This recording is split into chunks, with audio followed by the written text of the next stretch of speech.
چی میگه؟ مخ زدنه. پسریا به دختریا. یعنی چی؟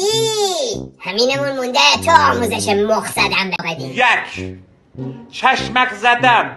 حاجی این چشمک زدن بود یا چراغ نیمسوز؟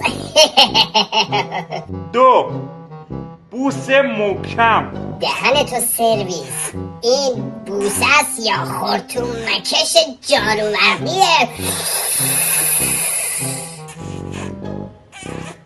3 میخوای نانازی پوشش کنی.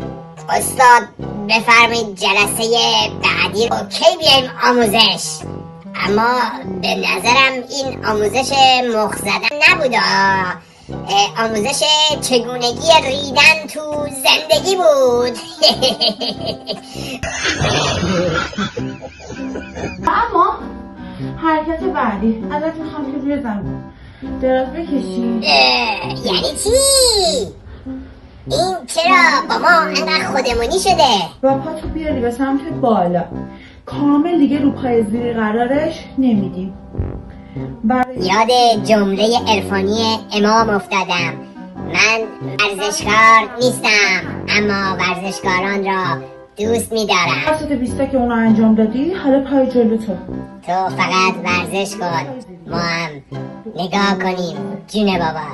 با تمرکز 20 تا دونه اما یه چی بگم، عمه من این حرکت رو انجام داد، الان حامله است.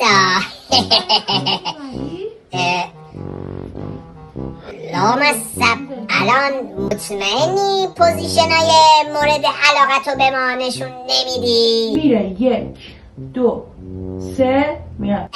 ببخشید اگه امکان داره این حرکت آخریه رو بدون لباس بزنید، لباستون حواسمون رو پرت کرد. سابسکرایب یادتون نره، دخی